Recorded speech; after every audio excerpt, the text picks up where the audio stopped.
Buenos días con todos, soy el doctor Edwin Guamán, residente de cirugía pediátrica de la Universidad Nacional Mayor de San Marcos, actualmente cursando la residencia en el Hospital Nacional Daniel Alcides Carrión, y la temática para la telecapacitación del día de hoy es atresia de vías biliares. Este tema es elegido debido a que es una patología poco común, un poco de difícil diagnóstico, que muchas veces he pasado por alto tanto en la atención primaria como en la atención inicial de los diferentes niveles de nuestras instituciones de salud, lo que nos conlleva a un diagnóstico tardío y a su vez un peor pronóstico, debido a que, como veremos más adelante, el tiempo del diagnóstico, el tiempo de la intervención contribuyen mucho al pronóstico futuro de los pequeños pacientes que tienen esta patología.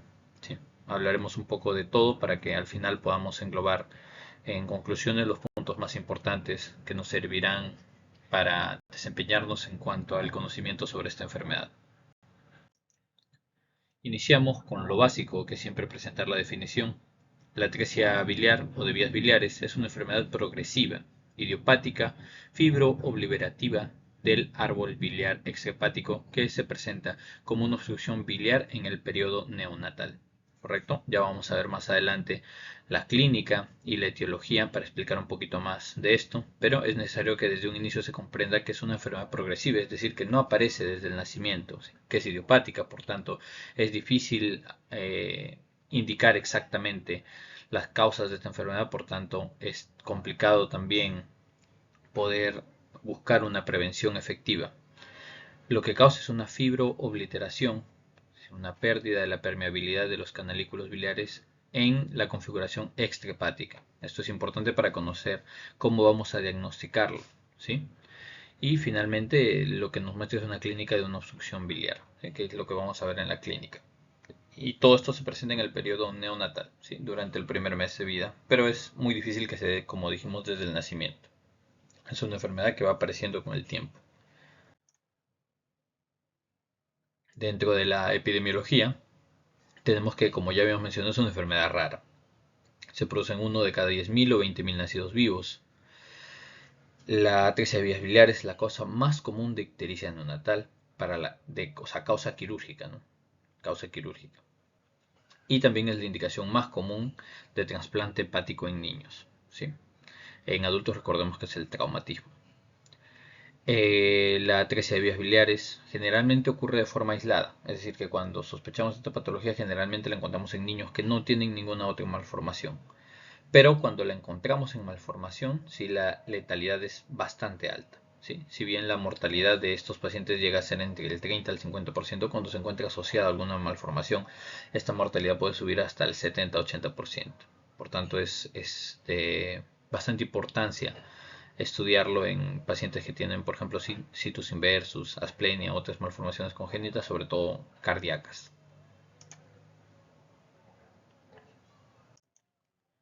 Continuando con la patogenia, ¿sí? Las causas, como habíamos mencionado, de la atresia de vías biliares no están bien establecidas, ¿sí? Y se piensa que estas son de origen multifactorial. Tenemos, por ejemplo, factores genéticos como el CFC1, ¿sí? Que se encuentra principalmente expresado en el desarrollo de los canalículos biliares y las vías extrahepáticas. Pero también tenemos factores ambientales, como pueden ser los mecanismos infecciosos, como el citomegalovirus, los tóxicos, ¿sí? Como la toxina de la disfania, o inmunológicos, como una sobreexpresión de linfocitos maternos. Sin embargo, todos estos, ninguno es agente causal, todos son agentes intervinientes, es decir, ninguno es suficiente para producir la enfermedad, por tanto, ninguno puede ser considerado como un factor preventivo, ¿sí? Y sus incidencias son tan bajas que no se pueden hacer estudios poblacionales para probar estrategias de prevención adecuadas. Continuando con la parte de la clínica, recordemos que la mayoría de los bebés con atresia de vías biliares nacen a término, ¿sí? Tienen un peso normal, parecen sanos, como habíamos mencionado. Como no se presentan en asociación con ninguna otra alteración, estos no presentarían en teoría ningún problema. La ictericia primero escleral y luego generalizada suele desarrollarse en promedio a las 8 semanas de edad. A veces aparece antes, raramente aparece después, ¿sí? Pero como vemos es bastante tardía la aparición de la clínica. Los bebés también pueden tener heces alcohólicas si es parte de la clínica, como debido a que tienen pues la ausencia de la permeabilidad de vías biliares, no tenemos el pigmento tanto en las deposiciones como en la orina, ¿sí? Y aparte presentan hepatoesplenomegalia, pues no por la colestasis que presentan debido a esta atresia. En cuanto al laboratorio, lo que podemos esperar pues es lo que encontramos en un patrón colestásico, ¿sí? Las bilirrubinas elevadas, principalmente la bilirrubina conjugada, y más adelante ya encontramos el daño a nivel hepático, la elevación de las transaminasas séricas y sobre todo de la gamma glutramiltranspeptidasa de la GGT, que como sabemos es más específica en un patrón colestásico. Cuando no se diagnostica a tiempo, cuando los pacientes son referidos de forma muy tardía, ya podemos encontrar alteración en el perfil de coagulación, sobre todo dependiente de aquellos factores que son vitamina K dependientes, debido a que estos principalmente son sintetizados a nivel hepático, y recordemos que el componente hepático es el más afectado, ¿no?, en la atresia de vías biliares. ¿Sí? En cuanto al diagnóstico en la parte de imágenes, tenemos que lo más utilizado para el diagnóstico de la misma es la ecografía abdominal, ¿sí? Lo que más vamos a encontrar es la ausencia de vesícula biliar, ¿sí?, o una vesícula biliar de forma irregular o poliesplénica, ¿sí? Un signo que no aparece con tanta frecuencia, pero que cuando se encuentra tiene una gran sensibilidad y especificidad, es el signo del cordón triangular.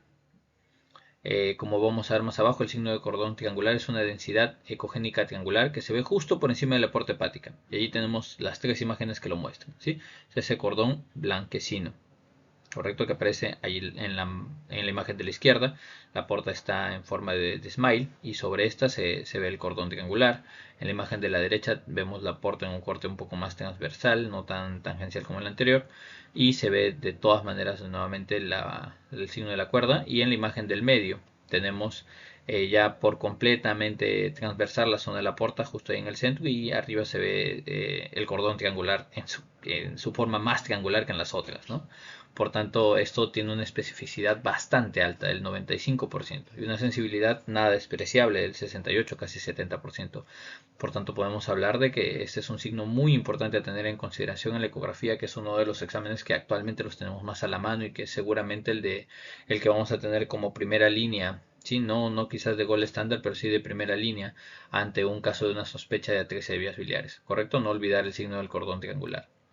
Otras alteraciones que podemos tener es si se evidencia una alteración de la contractilidad de la vesícula biliar, ¿sí? O directamente pues cuando ya la ecografía tenemos un buen traductor y nos muestra que hay una ausencia del conducto biliar común, o encontramos un gran ganglio linfático, ¿sí?, periliar o iliar básicamente. Continuando con las imágenes, tenemos la gammagrafía hepatobiliar, ¿sí? La gammagrafía se ha dejado bastante en desuso, pero cuando se utilizaba, ¿sí?, lo que teníamos que encontrar es el fracaso en la excreción del trazador, ¿sí?, debido a que este pues era ya sea inyectado o ingerido, y este era metabolizado a nivel hepático y debería ser excretado por la bilis. Si es que no se lograba la excreción, esto era pues una gammagrafía positiva para una sospecha de atresia de vías biliares, pero no era tan específica porque podría ser causada por cualquier otra obstrucción extrahepática, ¿sí? No, como dice acá, no nos excluye otras enfermedades. Y la excreción definitiva hacia el intestino delgado sí es bastante significativa para descartar la atresia de vías biliares. El problema era que en menos de 6 semanas pues no era tan sensible y específica, su especificidad y sensibilidad bajaban a menos del 50%, por tanto es bastante poco utilizada. El fenobarbital, recordemos que puede mejorar la excreción y a veces es indicado en algunas unidades neonatales para poder realizar la gammagrafía.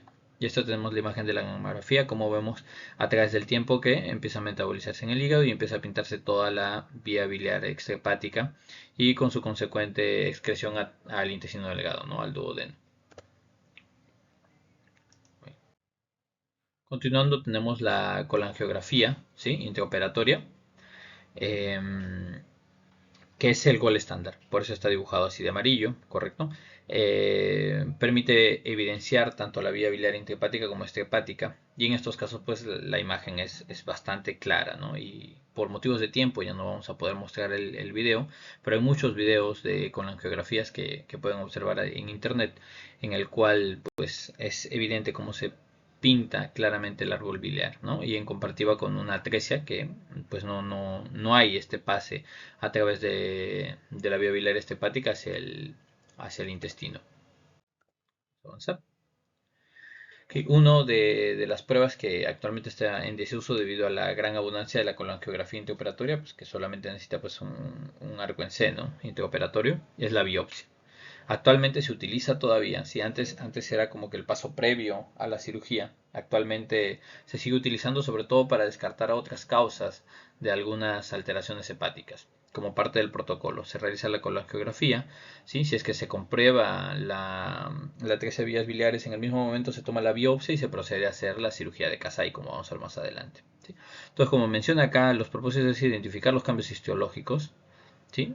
Y sobre todo o también encontrar cambios histológicos que nos alejen la posibilidad. Los que nos acercan pues son la proliferación de las vías biliares, ¿sí? Edema de las vías portas, fibrosis, inflamación, tapones biliares caneliculares, ¿sí?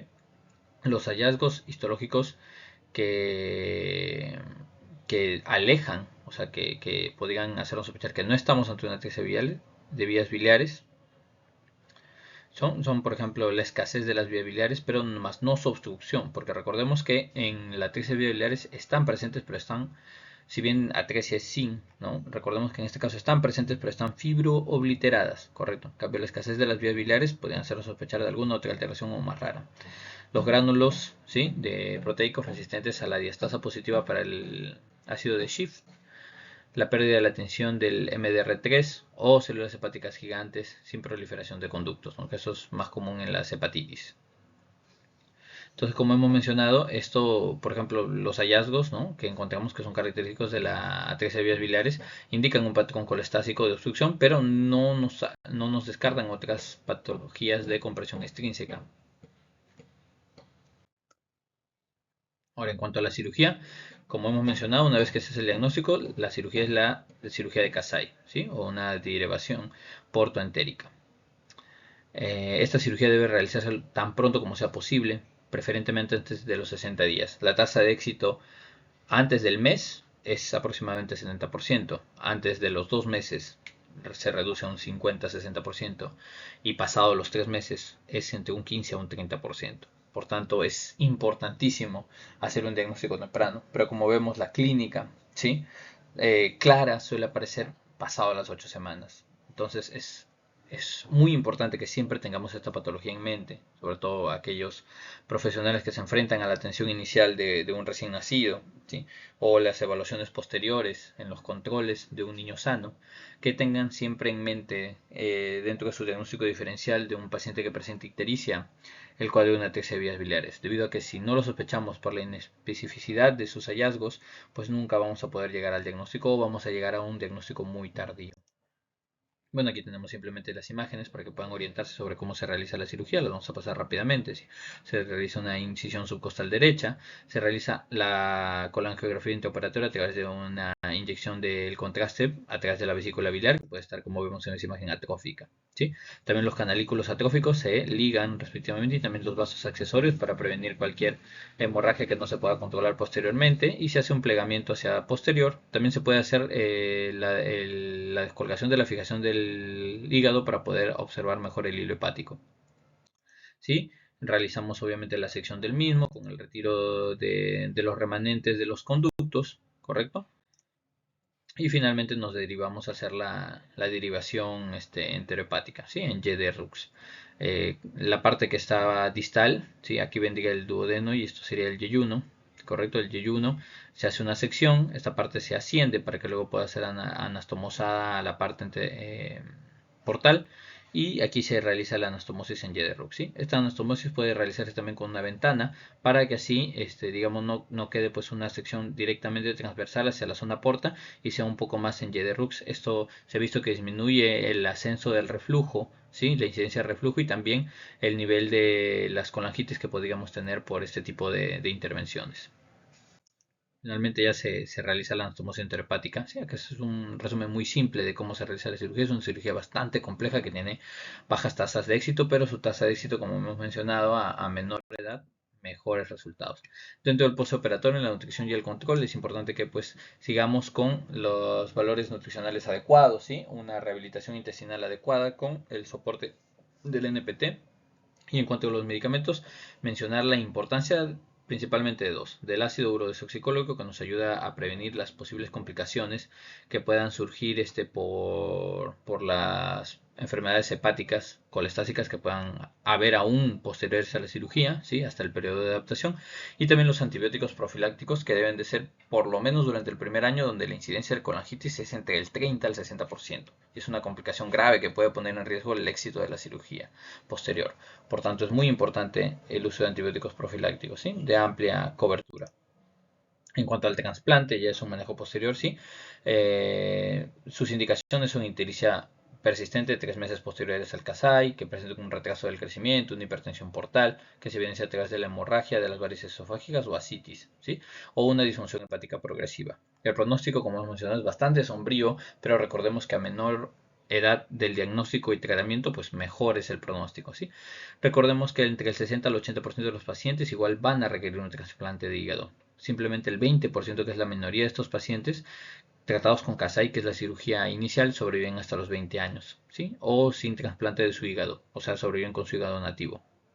Pero estos que sobreviven, pues no solamente van a tener, no van a tener un desarrollo normal, ¿no? Sino siempre tienen un alto riesgo de desarrollo de una enfermedad hepática crónica, cirrosis, hipertensión portal, entre otros. Por tanto, los controles son muy necesarios. Entonces, con esto finalizamos, simplemente haciendo un resumen de que los hallazgos clínicos, si bien son bastante característicos en esta enfermedad, aparecen de forma tardía, al igual que las alteraciones laboratoriales, y los hallazgos ecográficos son difíciles de encontrar, ¿sí? Por tanto, es muy importante tener una alta sospecha de esta enfermedad y tenerla siempre en consideración dentro de sus diagnósticos diferenciales ante un cuadro de un paciente ictérico neonatal que no parezca tener una explicación en las enfermedades comunes de tratamiento médico, ¿sí? Por tanto, derivar de forma pronta y adecuada al cirujano pediatra para poder hacer el diagnóstico a través de la colangioresonancia y una cirugía para que nuestros pequeños puedan tener al menos una oportunidad de una vida mejor. Eso sería todo. Muchas gracias.